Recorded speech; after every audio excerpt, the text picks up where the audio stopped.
میرا شوہر مجھ سے 20 سال بڑا تھا۔ ہم دونوں بہت لڑائی جھگڑا کرتے تھے۔ ایک دن میرے شوہر کا بی پی ہائی ہوا اور اس کو فالج ہو گیا۔ وہ بستر پر پڑا رات کو روتا رہتا اور اشارے سے بار بار اسٹور روم کی طرف اشارہ کرتا تھا۔ میں اسٹور روم میں جا کر دیکھتی تو وہاں اندر کوئی نہیں ہوتا تھا۔ شوہر کا انتقال ہو گیا۔ مجھے عدت میں بیٹھے 3 دن ہوئے تھے۔ مجھے شوہر کے اشارے یاد آنے لگے۔ ایک دن ملازمہ نہ آئی تو میں اسٹور روم کی صفائی کرنے لگی۔ میری جان نکل گئی کیونکہ اسٹور روم کی صفائی کرتے ہوئے مجھے وہاں میرا شوہر اور اپنی کہتے ہیں کہ زندگی میں سب کے ساتھ ایک نہ ایک دن انصاف ہو ہی جاتا ہے۔ کچھ لوگوں کے ساتھ انصاف ہو جاتا ہے اور ان کو پتہ ہی نہیں ہوتا۔ میں بھی انہی لوگوں میں سے تھی۔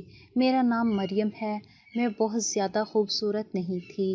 میرے ماں باپ نے میری شادی ایک گورنمنٹ کے ملازم سے کروائی تھی جو ایک بہت بڑے محکمے میں کام کیا کرتا تھا۔ وہ عمر میں مجھ سے 20 سال بڑے تھے اور اس کے سر پر ایک بھی بال نہیں تھا۔ ہم لوگ جب ساتھ باہر جاتے تو لوگ سمجھتے تھے کہ میں اس کی بیٹی ہوں۔ اس نے مجھے کہا کہ میں زیادہ کھانا کھایا کروں تاکہ میرا 7 سے 8 کلو وزن بڑھ جائے اور میں بھی اس کے برابر کی لگنے لگوں۔ میں نے مذاق میں کہہ دیا کہ آپ اپنا وزن کم کیوں نہیں کر سکتے اور اگلے ہی پل اس نے میرے منہ پر تھپڑ دے مارا۔ ابھی ہماری شادی کو 4 دن بھی نہیں ہوئے تھے اور اس نے مجھے اتنی زور سے تھپڑ مارا کہ میں زمین پر گر گئی۔ میں حیران رہ گئی کہ میں تو مذاق کر رہی تھی۔ اس شخص نے مجھے اتنی زور سے مارا۔ اس نے کہا کہ عورت ہو عورت بن کے رہو۔ اس گھر میں تمہارے لیے سب کچھ میں ہی کرتا ہوں اور آئندہ بھی میں نے ہی کرنا ہے۔ تمہیں کوئی بھی حق نہیں پہنچتا کہ تم میرا کسی بھی حوالے سے مذاق نہیں بنا رہی۔ لیکن اس نے اس بات کا بہت برا منا لیا اور اس کے بعد بھی مجھے طعنے دیتا رہا۔ وہ روز میرے لیے ایسی چیزیں لے کر آتا تھا جن کو کھانے سے میرا وزن بڑھ جائے۔ مجھے ایسی چیزیں کھانے کی عادت نہیں تھی۔ کبھی میرے لیے پائے تو کبھی میرے لیے برگر، یہاں تک کہ میرا معدہ خراب ہو گیا۔ لیکن اس نے کہا کہ اگر تم کھاؤ گی یہی چیزیں کھاؤ گی، نہیں تو کچھ بھی نہیں کھاؤ گی۔ الٹی سیدھی چیزیں کھانے سے میرا وزن تو بڑھ گیا عجیب طرح سے۔ میں عجیب بے ڈھنگی سی لگنے لگی تھی۔ سب لوگ مجھے کہا کرتے تھے کہ شادی کے بعد تمہیں کیا ہو گیا ہے؟ اچھی بھلی تم خوبصورت ہوا کرتی تھی، اتنی جلدی وزن بڑھا لیا۔ لوگوں کو بتانے کی بھی تو اجازت نہیں تھی۔ زندگی بہت بری گزر رہی تھی میری۔ اس شخص نے مجھ پر ہاتھ اٹھایا، میرے ماں باپ کے سامنے مجھے شرمندہ کروایا۔ میرے ماں باپ کو گالیاں دیتا، طعنے دیا کرتا۔ مجھے ایک رتی برابر بھی عزت نہیں دی اس نے۔ مجھے لگا کہ وہ میرا خرچہ اٹھائے گا، لیکن اب اس نے مجھے کہنا شروع کر دیا، اگر پیسے چاہیے تو اپنی نوکری خود کر لو۔ زندگی میں سکون نہیں تھا، کوئی نہ کوئی بات کرتا ہی رہتا تھا وہ۔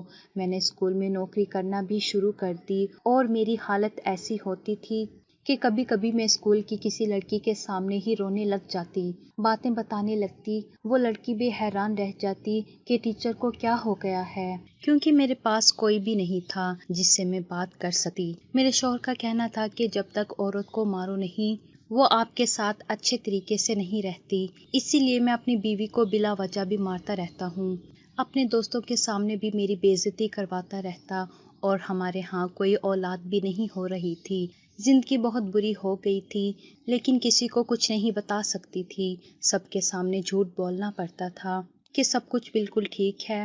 میں اچھی بھلی تھی، پتہ نہیں اس کو میرے ساتھ کیا عداوت تھی۔ میں بہت زیادہ پریشان رہا کرتی تھی، ہر طرح سے اس کو پسند آ جانے کی کوشش کیا کرتی۔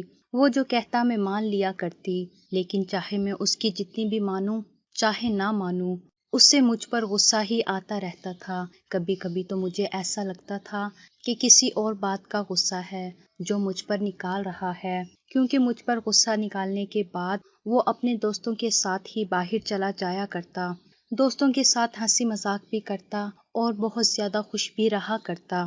گھر میں بھی دوست آ جاتے اور جس دن اس کا کوئی دوست آ جاتا میرا پورا دن کچن میں گزر جاتا، لیکن میں کوئی شکایت نہ کرتی، پھر بھی میں ہی اس کے لیے بری تھی۔ مجھے سمجھ نہیں آتا تھا کہ یہ سب کچھ کیا ہو رہا ہے میرے ساتھ۔ کبھی ایسا لگتا تھا کہ کسی کی نظر لگ گئی ہے یا پھر کسی نے مجھ پر جادو کروا دیا کیونکہ جو کچھ بھی ہو رہا تھا وہ سمجھ سے باہر تھا۔ میرا شوہر جس آفس میں کام کرتا تھا وہاں خوب رشوت لیا کرتا تھا، بار بار گاڑیاں بدلتا رہا کرتا تھا، اپنے لیے اچھی چیز لے لیا کرتا، لیکن میری چیز کا اس کو خیال نہیں ہوتا تھا۔ میں اپنا خرچہ خود ہی پورا کیا کرتی تھی۔ اب تو ہم پورے محلے میں مشہور ہو گئے تھے کہ یہ لوگ آپس میں بہت لڑائی جھگڑا کیا کرتے ہیں، اور واقعی ہمارے بہت زیادہ لڑائی جھگڑے ہوئے۔ لیکن ایک دن کیا ہوا کہ اتنی بات نہیں تھی جتنا جھگڑا ہونے لگا۔ میرے شوہر نے چیخنا شروع کر دیا۔ اس نے کہا کہ میں نے تمہیں کہا تھا نا کہ میرے لیے گوشت پکا کے رکھنا، اور تم نے دال پکائی ہے۔ میں نے کہا کہ اگر گوشت کھانا تھا تو پھر اس کے پیسے بھی دے کے جانے تھے، ابھی میری تنخواہ نہیں آئی تو میں کہاں سے لے کر آتی۔ یہاں سے لڑائی شروع ہوئی اور پھر ادھر ادھر کی باتوں سے ہوتے ہوئے بات یہاں تک پہنچ گئی کہ میں تمہارے ساتھ رہنا ہی نہیں چاہتا، تم تو مجھے اچھی نہیں لگتی، ایک دن بھی میرے دل میں نہیں سمائی تمہارے ساتھ مجبوری میں رہ رہا ہوں۔ میرے شوہر نے بہت ہی زیادہ غصہ کیا، اس کا بی پی ہائی ہو گیا اور اس کو کوئی عجیب قسم کا دورہ پڑ گیا۔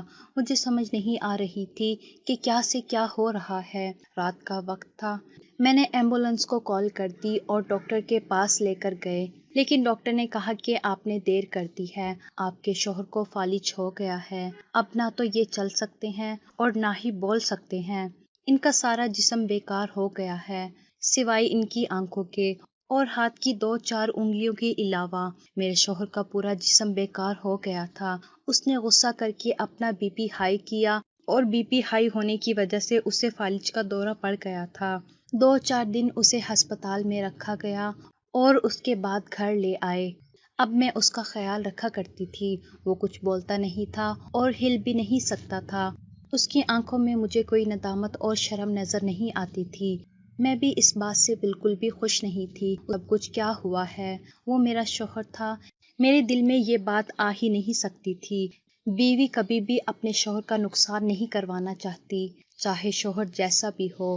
اب اس کے گھر میں پیسے بھی نہیں آ رہے تھے، میں نوکری بھی کرتی، اس کو بھی سنبھالتی، گھر بھی چلاتی، سب کچھ کیا کرتی۔ میرے شوہر کی آنکھیں بدلنے لگی تھی۔ اس کو یہ احساس ہونے لگا تھا کہ جس عورت کو میں نے اتنا برا بھلا کہا، کہ جس عورت کے ساتھ میں نے اتنا برا کیا، لیکن پھر بھی یہ میرے ساتھ کتنا اچھا کر رہی ہے۔ ایک دن میرے شوہر نے عجیب سا اشارہ کیا، میں سمجھی نہیں کہ وہ کیا چاہتا ہے۔ ویسے اس نے انگلیوں سے اشارہ بنایا ہوا تھا جس کا مطلب تھا کہ مجھے باتھ روم جانا ہے یا پھر مجھے بھوک لگی ہے، لیکن آج اس نے جو اشارہ کیا وہ کچھ الگ تھا۔ وہ اسٹور روم کی طرف اشارہ کر رہا تھا، لیکن اس کا مطلب یہ نہیں تھا کہ اس سے اسٹور روم جانے کی ضرورت تھی۔ میں نے پوچھا کیا بات ہے، کیا چاہیے کیا چاہیے آپ کو، بار بار اشارہ کیوں کر رہے ہیں، بلکہ مجھے سمجھ نہیں آ رہی تھی۔ میں نے کہا کہ اسٹور روم جانا ہے۔ میں نے پوچھا تو اس نے نام میں اشارہ کیا، مجھے بالکل بھی سمجھ نہیں آ رہی تھی۔ میں نے کہا کہ مجھے آپ کی بات سمجھ نہیں آ رہی۔ میں نے گھر میں ایک نوکرانی رکھ لی تھی کیونکہ میں آدھے دن گھر پر نہیں ہوا کرتی تھی۔ اگر اسکول میں بچوں کو پڑھانے نہ جاتی تو پھر گھر کیسے چلتا۔ آفس والوں نے بھی اس کا حساب کلیئر کر دیا تھا۔ انہوں نے کہا کہ اب یہ تو نوکری پر نہیں آ سکتا تو اس کو تنخواہ نہیں ملے گی، اور جو اس کی ابھی تک کی تنخواہ ہے اور جو فنڈ بنے ہوئے ہیں اس کو ملنے میں تھوڑا ٹائم لگے گا۔ اگر ان کو فون کیا کرتی تھی وہ کوئی اور ہی کہانی سنا دیا کرتے تھے۔ وہ پیسے بھی ایک طرح سے اٹک ہی گئے تھے، ہمیں مل تو نہیں رہے تھے وہ پیسے۔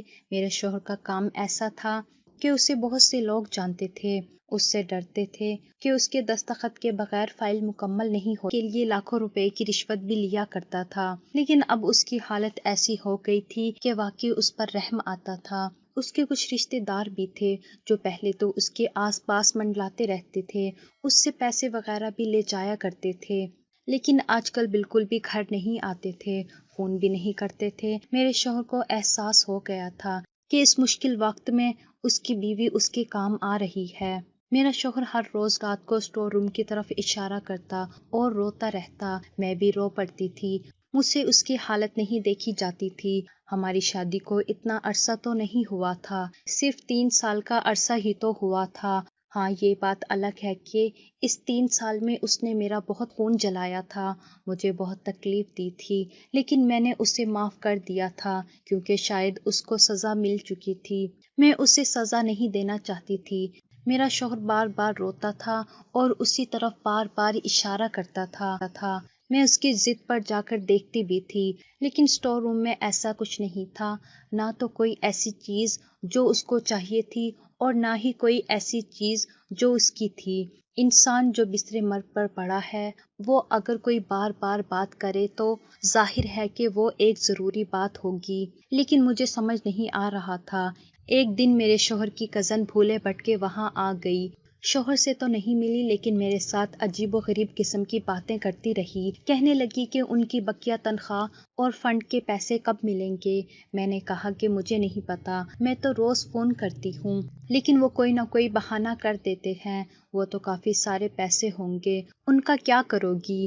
میں نے کہا کہ ان کا علاج کرواؤں گی، شاید ان کو دوسرے شہر لے کے جاؤں تاکہ ان کا علاج ہو سکے۔ کہنے لگی کہ جہاں پر یہ کام کرتا تھا سنا ہے بہت رشوت چلتی ہے، تو جو پیسے لے کر آتا تھا وہ کہاں کرتا تھا؟ دوسری شادی تو نہیں کی ہوئی تھی؟ میں نے کہا کہ مجھے نہیں پتا، لیکن مجھے تو وہ پیسے نہیں دیا کرتا تھا۔ کہنے لگی کہ پھر ضرور اس نے کوئی دوسری شادی ہی کی ہوگی۔ میں نے کہا کہ اگر ایسا ہوتا تو وہ عورت ابھی تک منظر عام پر آ جاتی، لیکن میرے شوہر نے نہ تو مجھے کچھ بتایا اور نہ ہی ایسا ہوا ہے۔ کہنے لگی کہ لگتا ہے کہ تم جھوٹ بول رہی ہو، میں نے تو سنا ہے کہ یہ روزانہ نہ جانے کتنے ہزار روپے لوگوں سے رشوت لیا کرتا تھا، اتنے سارے پیسے اس نے کہاں کر دیے؟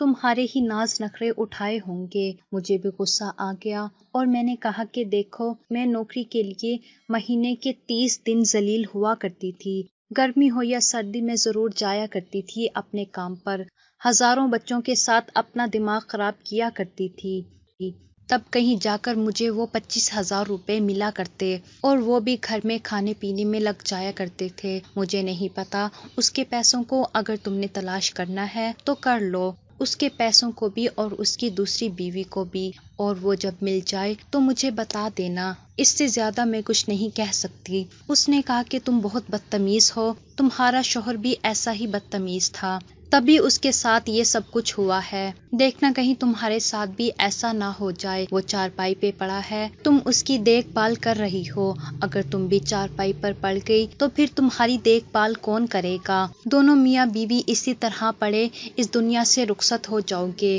میں حیران تھی کہ لوگ کسی بھی حال میں آپ کو نہیں چھوڑتے۔ میں ابھی بھی اس کے ساتھ کوئی بدتمیزی نہیں کرنا چاہتی تھی۔ میں نے اس سے کہا کہ ٹھیک ہے، اب وہ یہاں سے جا سکتی ہے۔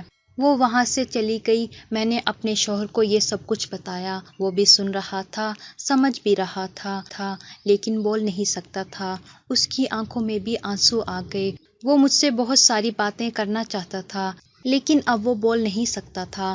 ڈاکٹر کو چیک اپ کروایا تھا، ڈاکٹر کا کہنا تھا کہ آپ ان کا علاج کروا لیں لیکن مسئلہ حل ہونے والا نہیں ہے، فی الحال تو ایسے ہی لگ رہا ہے، پھر بھی اگر آپ کو کسی دوسرے ڈاکٹر سے کوئی مشورہ لینا ہے تو آپ کسی اور ڈاکٹر کے پاس لے جائیں، کسی اور شہر میں لے جائیں، ہم تو یہی کہہ سکتے ہیں۔ ڈاکٹر بھی ہر مہینے آیا کرتا تھا لیکن کوئی بھی اچھی خبر نہیں سنا رہا تھا، بس میرا شوہر بار بار اسٹور روم کی طرف اشارہ کرتا اور مجھے یہ بات سمجھ نہیں آتی تھی۔ وہ روتا رہتا، ڈاکٹر کہتے تھے کہ اگر روتا رہے گا تو اس کی دوائی اثر نہیں کرے گی۔ میں اس کو تسلی دیا کرتی تھی لیکن اس کے دل کو سکون نہیں ملا کرتا تھا۔ اسی طرح ایک صبح میں اپنے شوہر کو جگا رہی تھی لیکن وہ جاگ نہیں رہا تھا۔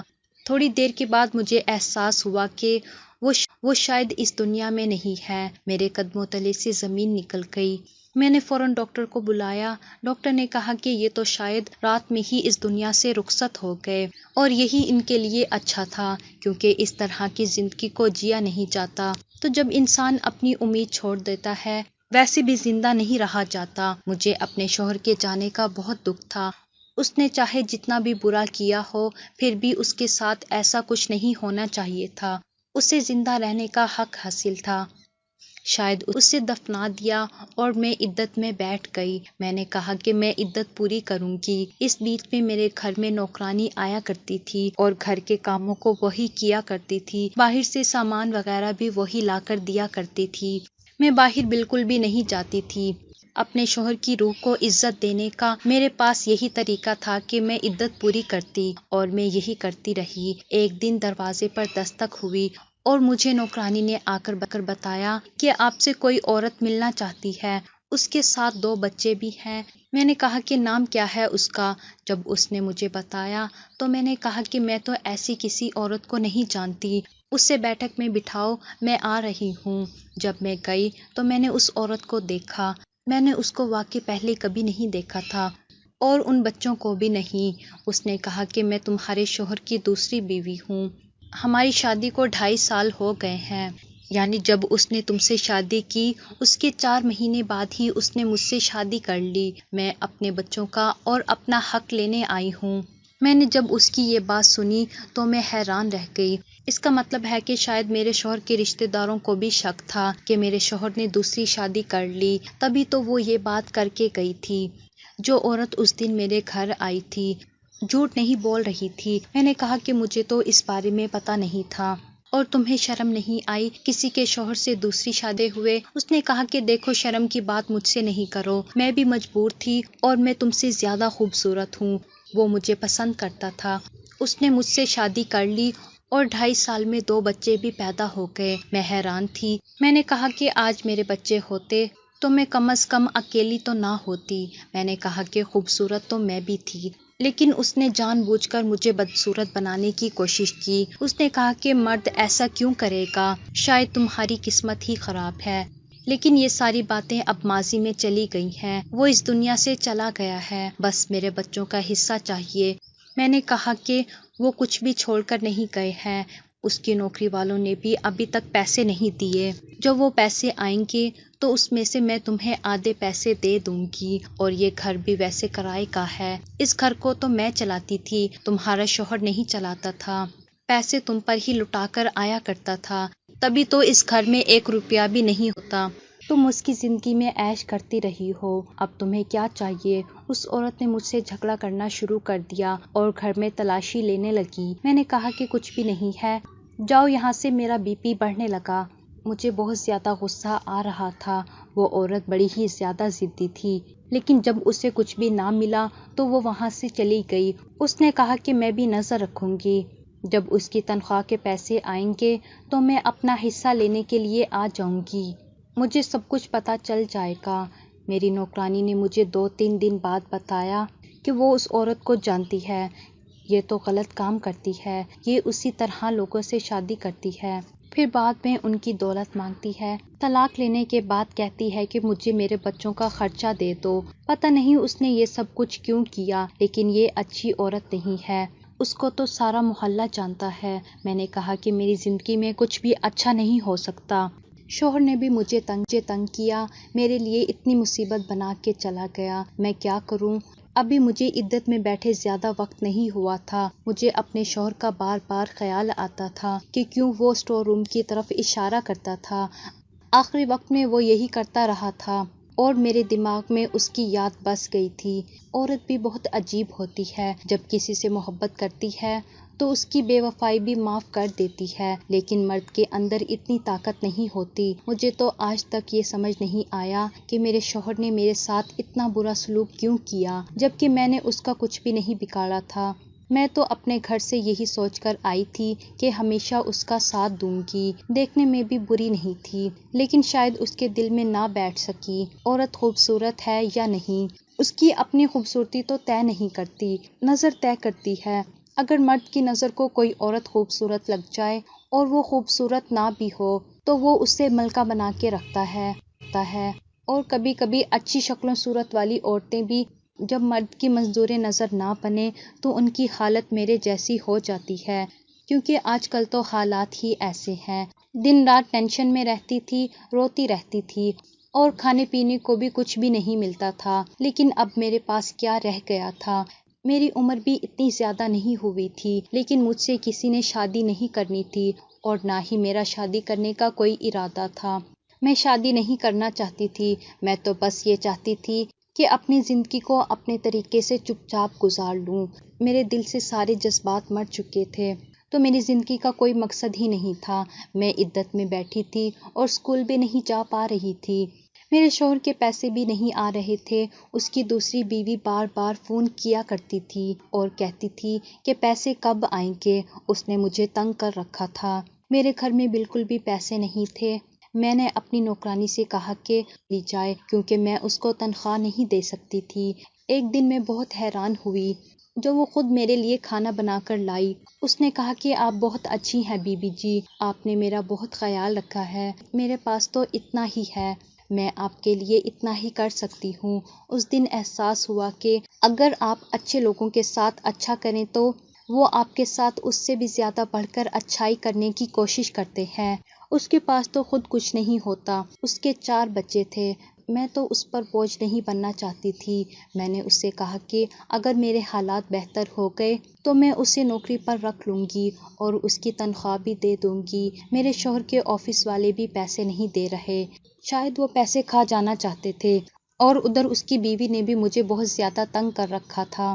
میری کچھ دوست وغیرہ تھی جن سے میں نے تھوڑے بہت پیسے ادھار لے لیے تھے اور کسی طرح کھانا پینا بھی چل رہا تھا، لیکن وہ بھی بہت کم تھی۔ میں بہت زیادہ پریشان تھی۔ اب تو میں نے نوکرانی کو بھی چھٹی دے دی اور گھر بہت زیادہ گندا ہو گیا تھا۔ ویسے بھی کرنے کو کچھ نہیں تھا، سوچا کہ گھر کے کام ہی کر لوں۔ میں اسٹور روم میں چلی گئی اور اسٹور روم میں بھی اپنے شوہر کے بارے میں ہی سوچ رہی تھی کیونکہ وہ بار بار اسی طرف اشارہ کیا کرتا تھا۔ اچانک بے دھیانی میں میرا پاؤں پھسل گیا اور میں دیوار سے جا لگی۔ میرے بازو پر چوٹ لگ گئی، لیکن وہاں پر لگی ایک ٹائل بری طرح سے ٹوٹ گئی۔ جب میں نے اس طرف دیکھا تو میرے قدموں تلے سے زمین نکل گئی۔ مجھے یقین نہیں ہوتا کہ یہ میری آنکھیں کیا دیکھ رہی تھی۔ اس دیوار کے پیچھے ایک بہت بڑا حصہ بنایا گیا تھا جہاں پر تجوری نظر آ رہی تھی۔ جب میں نے اس کا دروازہ کھولا تو میرے قدموں تلے سے زمین نکل گئی کہ اس کے اندر تو دولت، سونے کے بسکٹ اور نہ جانے کیا کچھ تھا۔ ظاہر ہے یہ سب کچھ یہاں میرے شوہر نے رکھا تھا۔ وہ بار بار اسی طرف اشارہ کیا کرتا تھا لیکن بتا نہیں پاتا تھا۔ جیسا کہ میرے شوہر کے بارے میں مشہور تھا کہ وہ ایک محکمے میں کام کیا کرتا تھا اور بہت زیادہ رشوت لیا کرتا تھا۔ شاید یہ سب کچھ اس نے رشوت کے پیسوں سے ہی بنایا تھا۔ میں نے وہ سارا سامان وہاں سے نکال لیا اور اس جگہ کو اس طرح بند کر دیا جیسے وہ پہلے بند تھے۔ جو ٹوٹا ہوا تھا اس کے آگے میں نے شیشہ لگا دیا۔ اگلے دن میں نے نوکرانی کو بلایا اور اس سے کہا کہ گھر کا سارا سامان پیک کرنا ہے، میں یہاں سے جا رہی ہوں۔ ویسے بھی یہ گھر کرائے کا تھا۔ نوکرانی نے مجھے ایک بات بتائی جس سے پہلے میں سوچ رہی تھی کہ ملنے والی دولت میں سے کچھ حصہ میں اس کی دوسری بیوی کو بھی دے دوں، لیکن اس نے مجھے بتایا کہ وہ دونوں بچے اس کے نہیں تھے۔ وہ جھوٹ بول رہی تھی آپ سے، آپ کے شوہر کے بچے نہیں ہیں، کسی اور کے بچے تھے، وہ ہمارے محلے میں ہی رہتی ہے۔ کل کو ایک آدمی آیا تھا اور اپنے بچے لے کے چلا گیا۔ نوکرانی کا کہنا تھا کہ یہ بھی ہو سکتا ہے کہ وہ جھوٹ بول رہی ہو اور آپ کے شوہر نے اس کے ساتھ شادی ہی نہ کی ہو، کیونکہ یہ عورت اس طرح کے ڈرامے کرنے میں بہت زیادہ مشہور ہے۔ میں بھی خاموش ہو گئی۔ میں نے نوکرانی کو اس کی تنخواہ اور کچھ اضافی پیسے بھی دے دیے۔ وہ بھی حیران ہوئی۔ اس کو لگا کہ شاید آفس والوں نے پیسے بھیج دیے، لیکن آفس والے تو پیسے کھا چکے تھے۔ میں وہاں سے چلی گئی۔ میں نے کچھ سامان بھی نوکرانی کو دے دیا۔ میں تھوڑا بہت سامان لے کر دوسرے شہر میں چلی گئی۔ وہاں جا کے میں نے گھر بنایا، نوکری بھی کرنے لگی۔ آج میرے پاس گاڑی ہے، گھر بھی ہے اور میں اپنے شوہر کے نام سے ایک مدرسہ بھی بنوا رہی ہوں۔ یہ پیسے اسی کے تھے، اسی نے یہ رکھے تھے جو وہ مجھے دینا بھی نہیں چاہتا تھا، لیکن شاید قسمت میں یہی لکھا تھا کہ جب وہ اس دنیا سے چلا گیا تو یہ پیسے مجھے مل گئے، اسی لیے میں نے اپنے پیسوں کے ساتھ کو دی تھی۔ یہ سب سننے میں لیکن میرا شوہر مجھ سے 20 سال بڑا تھا، لیکن اسے سروس دیتے ہوئے 21 سال ہو چکے تھے۔ اس نے اتنے سالوں میں یہ سب کچھ جمع کیا تھا، لیکن اس کی قسمت بھی عجیب تھی کہ وہ جمع تو کر گیا لیکن استعمال نہ کر سکا اور دنیا سے چلا گیا۔ بس یہی تو زندگی ہے، اس میں کچھ نہ کچھ عجیب ہوتا ہی رہتا ہے۔ پر میں کسی پر بھروسہ نہیں کرنا چاہتی اور دوبارہ شادی بھی نہیں کرنا چاہتی۔